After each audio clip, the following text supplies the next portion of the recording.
All right. Let's jump into this deep dive. You ready for this? Ancient Egypt. Always. But not the pyramids or the pharaohs. Ooh. This time we're going full-on national treasure, right? Tomb robbers. Ooh, tomb robbers. I like it. Yeah. And our source, get this, National Geographic video. Nice. It was originally in Hindi, but we got the transcript, so no worries there. Awesome. Well, what makes this so interesting is it's not just about, like, the loot and the treasure. Right. It kind of gives us a glimpse into how the Egyptians saw death. Yeah. And the afterlife. And the lengths they'd go to protect their journey into the next world. Okay, so picture this. Step Pyramid of Djoser. Big one. The OG, the granddaddy of all pyramids. This thing is massive. The video compares it to a skyscraper. Yeah. But what I don't get is why go so big? Well, that's where their belief in the afterlife comes in. They didn't see death as the end. It was more like, moving day. And you want to take everything with you, right? Yeah. Possessions, furniture, like the whole shebang. Yeah. So these tombs were more like eternal homes. Yeah. All decked out, ready to go. Makes sense. If you're moving for eternity, get a good place. Right. But the video also mentioned 6 kilometers of tunnels under this pyramid. Wow. 6 kilometers. Was that all storage? No, not storage. More like a security system, I guess you could say. Yeah. An elaborate labyrinth meant to, deter those tomb robbers. Yeah. Think of hidden passages, false doors, dead ends, like the whole 9 yards. Can you imagine trying to navigate that in the pitch black? Yeah. Hoping you don't stumble on a trap. That's way more stressful than the security system in my apartment building. Right. But here's what blows my mind. With all that effort, almost every major tomb looted. Almost. How? Were these robbers like ancient ninjas or something? Well, some were certainly skilled. But you got to remember, tomb robbing wasn't always about, riches. Right. Sometimes tombs were, get this, reused for later burials. Wait, seriously? Like, evict the original tenant and move someone else in. Was tomb space really that limited? Could be. And we don't know all the details. Maybe some families just couldn't afford a new tomb, or there were disputes over, ownership. Right. It's a reminder that even in ancient Egypt, they had to deal with things like real estate. Yeah, fair enough. Okay.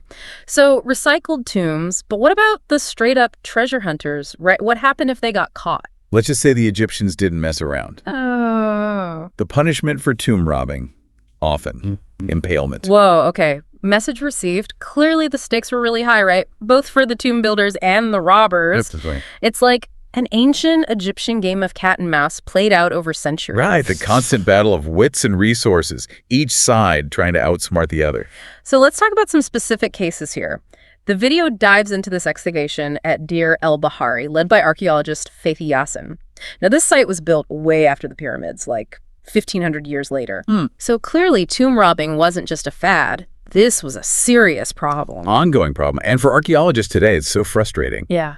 Because looting destroys information. It's like solving a puzzle, but with half the pieces missing. Right, a historical crime scene where the evidence is all messed up. The video follows Yassin. He's meticulously uncovering this tomb, hoping to find clues about the owner. Yeah.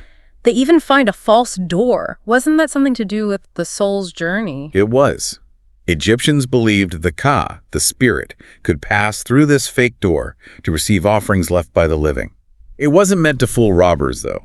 More like a spiritual portal. It shows how intertwined their architecture was with, their beliefs, about the afterlife. Wow, so every detail had meaning. But as they dig deeper, they find the main burial chamber completely ransacked. Ugh, what a bummer. It is a bummer. But sometimes, even in looted tombs, there are surprises, right? Sometimes. There's been a perfectly preserved mummy, but in the entrance hall. Wait, what? The mummy should be in the main chamber, right? You think so, right? Why is it in the entryway? That is the million-dollar question. Was it moved by the looters? Or does it suggest that the tomb was reused? And this is a later burial. It's a mystery, waiting to be solved. Okay, now things are getting really interesting. It's like a puzzle within a puzzle, Hold on, though. The video takes us to another excavation. This one's led by archaeologist Basim. And get this. They're using laser scanning technology. Oh, wow. Yeah. That's where technology can really help us see what the human eye might miss. Right. This laser scanning, it creates a 3D model of the tomb, revealing hidden chambers, structural weaknesses. It's like CSI for archaeology. And during the scan, they find something strange about one of the mummies. But before we get to that cliffhanger, let's jump back in time to another type of tomb. Okay. A mastaba. Ah, mastabas. These are like the precursors to the pyramids. Rectangular structures, flat roofs, often used for burials before the whole pyramid era. Right. The video focuses on one called Mastaba 17, investigated by archaeologist John Ward. And this thing was supposed to be like Fort Knox level secure, a 3-ton lid, a sealed chamber, a 30-meter thick rock barrier. Wow. And yet, it was robbed. Which just shows how determined those ancient tomb robbers were. Yeah. I mean, they must have had an incredible understanding of architecture and engineering to bypass those security measures. It's like something out of Indiana Jones, right? Yeah. Squeezing through these narrow tunnels, dodging booby traps, all for the treasure. It's true. The video actually follows John as he enters the robber's tunnel. It's so narrow and claustrophobic, you really get a sense of the risks these guys were taking. Yeah, it really highlights that these stories of these tombs, they aren't just about the past. They're about the lengths that people will go to for, I don't know, wealth, power, maybe even a sense of adventure. Okay, so we got giant pyramids, recycled tombs, high-tech lasers, claustrophobic tunnels. This is one wild ride. But before we get to what Basim found with his fancy scanner, let's make a quick breather, all right? We'll be right back with more ancient Egyptian intrigue. Welcome back to our deep dive into ancient Egyptian tomb raiders. So before the break, we were waiting to find out, right, about that strange mummy scan. What was it all about? Don't leave us hanging. What did Basim and his team find? Okay. The scan revealed a hidden cavity, right, inside the mummy's wrappings. And inside, they found all these small, like beautifully carved amulets. Amulets, huh? So no hidden treasure, no secret map. No treasure map this time. But these amulets, they're fascinating little mini masterpieces, depicting all these Egyptian gods and symbols, all about like protection and the afterlife. So if it wasn't for grave robbers, would these have stayed hidden forever? What was the point of concealing them like that? That's a really good question. It shows how the Egyptians believed that, the afterlife was a dangerous journey. These amulets, they were like insurance, right? Spiritual insurance, extra protection, tucked away, close to the body, for the journey to the underworld. Like packing for a trip, but instead of sunscreen, you're bringing amulets to ward off evil spirits. Exactly. Their worldview was so different from ours. Yeah. But these little details help us understand their beliefs. Totally. Okay, so we got secret amulets, recycled tombs. The layers just keep getting deeper, but let's rewind a bit. Remember John Ward and that Mastaba 17, that was supposedly impenetrable. Oh, yeah. How did they get past all those barriers? Did they have ancient jackhammers or something? No jackhammers. Remember, this is pre-pyramid, right? So the architecture, it wasn't as complex as the later pyramids. Okay. But they were resourceful. Yeah. They dug a tunnel, a narrow one, chipped away at the rock until, boom, they hit the burial chamber. Imagine the risk, right? Being trapped in this tiny tunnel surrounded by tons of rock, hoping it doesn't collapse. I know, right? Makes you wonder what drove them to take those risks. Yeah, greed is a powerful motivator, right? It is. But it's also about more than just the money. Tomb robbing, it was a way to challenge the elite. Oh, interesting. To, I don't know, thumb your nose at their power, even in death. Kind of a twisted form of rebellion, I guess. But it also reminds me that tomb robbing isn't just an ancient problem, right? Right. We see it throughout history. Graves being looted, cemeteries vandalized. It's kind of a sad reflection, on human nature. It is. It shows that temptation to profit from death, to disregard the sanctity of burial, it's a theme. Right. Across cultures and time. Which makes the work that archaeologists do so important, right? Yeah, absolutely. They're not just uncovering treasures, they're piecing together these stories, trying to understand these lives, preserve their legacy. Exactly. They're fighting against, the erasure of history, giving a voice to those who were silenced by greed and disrespect. So we've talked about how these robbers did it, but the bigger question is why? Why go to all this trouble? Was it purely about the riches? Of course, the treasure was a huge draw. I mean, the Egyptians believed in taking it all with them, right, to the afterlife. So their tombs were filled with gold, jewelry, fine linens, furniture, everything they might need in the next world. So furnishing their eternal homes with the best stuff. I can see why that would be tempting. Right. But was there something more to it than that? Was it also about power? Yeah. These tombs weren't just about possessions. They were about status. Power. Yeah. By looting a tomb, you weren't just stealing goods, you were striking at the heart of the elite, even in death. A power move, even if it's, a morally questionable one. Right. And don't forget the risk. These guys weren't grabbing stuff from unlocked graves.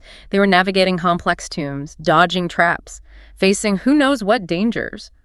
It almost makes you admire their guts in a weird way. It does. It makes you wonder about their motivation, right? Were they driven purely by greed, or was there an element of thrill-seeking too? Maybe it was both. Like, I'm gonna outsmart these traps, get the treasure, prove I'm the best. Definitely adds another layer to the whole thing. But let's shift gears a bit. The video touches on how modern technology is being used to combat tomb robbing, right? Today.